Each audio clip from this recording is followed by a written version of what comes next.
Hello friend, नमस्कार। आज आपल्या हर्षमय व्लॉगमध्ये तुमचं सर्वांचं मी स्वागत करत आहे। आज मी तुम्हाला माझी किचन टूर दाखवणार आहे। सो तुम्ही इकडे फ्रीज ऑर्गनायझेशनचा व्हिडिओ बघितलाच असेल, त्यामध्ये मी फ्रीज ऑर्गनायझेशन सविस्तर दाखवलेला आहे। तर चला आपण सुरुवात करूया किचन टूरला। किचनच्या सुरुवातीलाच फ्रीजसाठी स्पेस दिलेली होती, तिकडे आम्ही फ्रीज ठेवलेला आहे। त्यानंतर दोन्ही साइडला कॉर्नर दिलेले आहेत। सो प्रथम आपण फ्रीजच्या साइडचा कॉर्नर बघू। या ठिकाणी मी छोटं माठ ठेवलेलं आहे। यामध्ये मी पॉटमध्ये मी गरम पाणी ठेवलेलं आहे, थर्मास। त्यानंतर त्याच्या बाजूलाच माझं फ्रूट प्रोसेसर आहे, ज्यामध्ये मी रोज कणिक मळत असते चपातीसाठी। या ठिकाणी मी हे ग्राइंडर ठेवलेलं आहे, कारण स्विच खाली असल्यामुळे मला ते इझी पडतं। या ठिकाणी हे तुपाचे भांडे आहेत, ज्या ठिकाणी मला रोजचं लागणारं तूप मी तिथे वापरत असते। साईडला फ्रूट्स बास्केट आहे आणि त्याच्या साईडला मी एक आपलं चॉपर ठेवलेला आहे। त्याच्याच वर मी हा ओव्हन ठेवलेला आहे।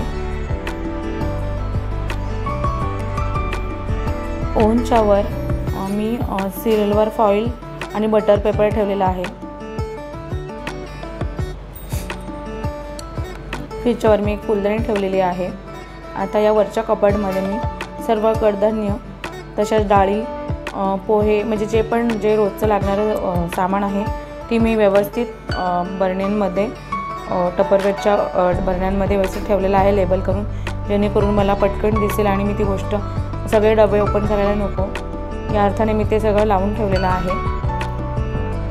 त्यानंतर या कपाटातसुद्धा मी जे पण साहित्य ठेवलं आहे रोजच्या लागणारं जेवणासाठी, त्या सर्व डब्यांना मी लेबल केलेलं आहे, जेणेकरून सगळे डबे ओपन होणार नाही आणि वस्तू खराब होणार नाही। सो तुम्ही अशा प्रकारे हे ठेवलं तर ते व्यवस्थित राहील। या ठिकाणी मी स्टँड ठेवलेला आहे टिश्यू पेपरसाठी।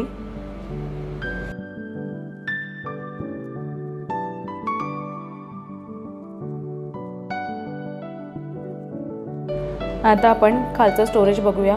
या ठिकाणी मी पिठाचे डबे ठेवलेले आहेत, तसे तांदूळ, जे लाल तिखट एक जास्तीच्या प्रमाणातलं, आणि जे पीठ वगैरे जे आहेत ते या ठिकाणी मी ठेवलेलं आहे। त्यालासुद्धा डब्याला लेबल करून ठेवलेलं आहे, जेणेकरून सगळे डबे ओपन होणार नाहीत आणि पीठ खराब होणार नाही। तर अशा प्रकारे मी हे व्यवस्थित ठेवलेलं आहे आणि मी हे वीकली किंवा 2 आठवड्यामधून पुसत असते, जेणेकरून धूळ वगैरे बसू नये म्हणून। या ठिकाणी मी तांदळाचा मोठा डबा, तसेच स्टीलच्या डब्यांमध्ये मी डाळी वगैरे जास्तीच्या ठेवलेल्या आहेत। वरच्या डब्यातल्या संपल्यावर मी त्या याच्यातल्या काढून वर ठेवत असते। त्यानंतर हा किचनमध्ये गॅसच्या साईडचा ओटा आहे, त्या एका कॉर्नरमध्ये मी तूप ठेवलेला आहे। ह्याच्यामध्ये मी सर्व नाईफ ठेवलेले आहेत, जेणेकरून लहान मुलाच्या हाताला लागणार नाही। त्यानंतर हा गॅस ओटा आहे माझा, वर चिमणी आहे, वर तो सुद्धा स्टोरेज बनवलेला आहे।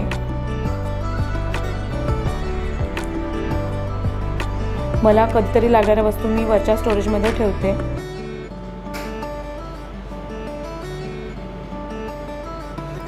ही माझी शेगडी खूप 8 वर्ष झाले असतील या शेगडीला, पण एकदम व्यवस्थित टिकलेली आहे। गॅसच्या दुसऱ्या साईडला सिंक आहे, तिथे वर मी हे बास्केट लावलेलं आहे, जेणेकरून मला भांडे घासायचं जे साबण वगैरे, स्क्रब वगैरे मी ठेवत असते, जेणेकरून त्यातून पाणी हे खाली गळून जाईल। या ठिकाणी मी नॅपकिन ठेवलेला आहे हँडवॉश केल्यानंतर हात पुसण्यासाठी। या ठिकाणी माझं ॲक्वागार्ड आहे। त्यानंतर खाली ग्लासमध्ये वर मी लिक्विड सोप, हँडवॉश वगैरे ठेवलेला आहे। या ठिकाणी हे वरचं स्टोरेज आहे, त्यामध्ये मी ग्लासेस, काचेचे बाउल वगैरे जर कधीतरी लागणाऱ्या वस्तू ठेवलेल्या आहेत। यामध्ये मी टोस्टर वगैरे ठेवलेला आहे आणि फूड प्रोसेसरची काही भांडे ठेवलेली आहेत। त्यानंतर इकडे कबर्डमध्ये मी चहा साखरेचे डबे, मीठ वगैरे, ऑइल वगैरे आणि एक्स्ट्राचे कप आणि बाउल्स ठेवलेले आहेत।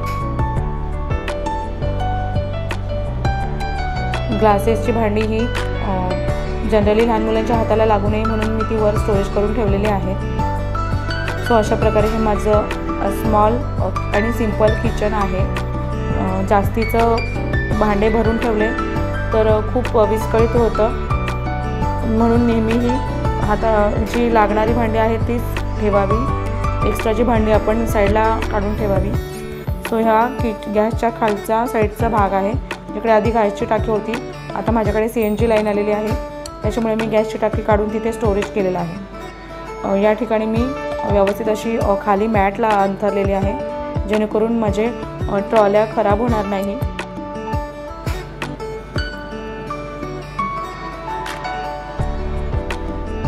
चमच्यांसाठी मी एक ट्रे केलेला आहे, जेणेकरून मला इझिली मिळेल चमचा. नाहीतर एकत्र ठेवल्याने मग व्यवस्थित पटकन हवा असेल तेव्हा मिळत नसतात. अशा प्रकारे मी व्यवस्थित अरेंज करून ठेवलेला आहे.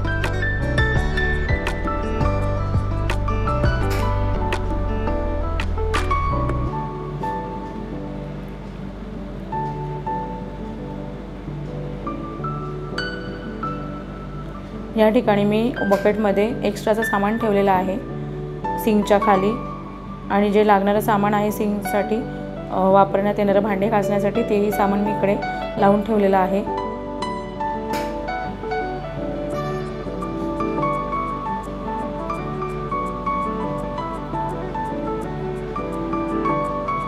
या ठिकाणी आधी माझी गॅलरी होती, ती मी पॅक केली धूळ येत असल्यामुळे, आणि जो या ठिकाणी माझा फोल्डिंग टेबल होता तो मी इकडे लावलेला आहे.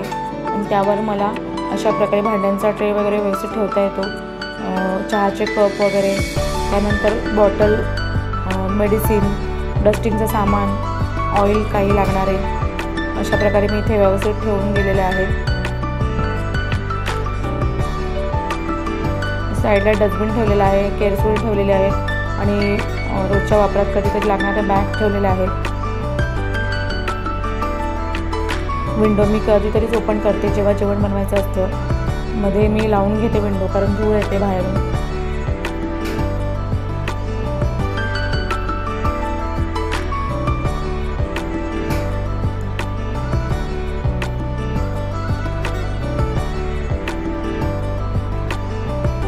त्यानंतर फोल्डिंग टेबलच्या खाली मी लसूण, कांदा, बटाट्याचा ट्रे ठेवलेला आहे. साईडला डस्टबिन आहे माझं.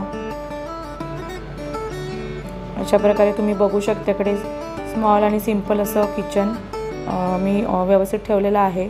या मॅट्स आहेत ज्याच्याने वर धूळ बसत नाही आणि वॉटरप्रूफ आहेत, व्यवस्थित पुसल्या जातात. हा एक छोटा फॅन लावलेला आहे मी किचनमध्ये, तुम्ही बघू शकता. किचन नेहमी स्वच्छ आणि सुंदर ठेवावं, जेणेकरून आपल्याला जेवण बनवायला सुद्धा प्रसन्न वाटेल. तर तुम्हाला माझी स्मॉल आणि सिंपल किचन टूर आवडली असेल तर व्हिडिओला नक्की लाईक, शेअर आणि सबस्क्राईब करा. बेल आयकॉनला क्लिक करा, आणि पुढील नवीन नवीन व्हिडिओ बघण्यासाठी असेच चॅनलला लाईक, शेअर, सबस्क्राईब करत राहा. Thank you so much. खूप सारं प्रेम.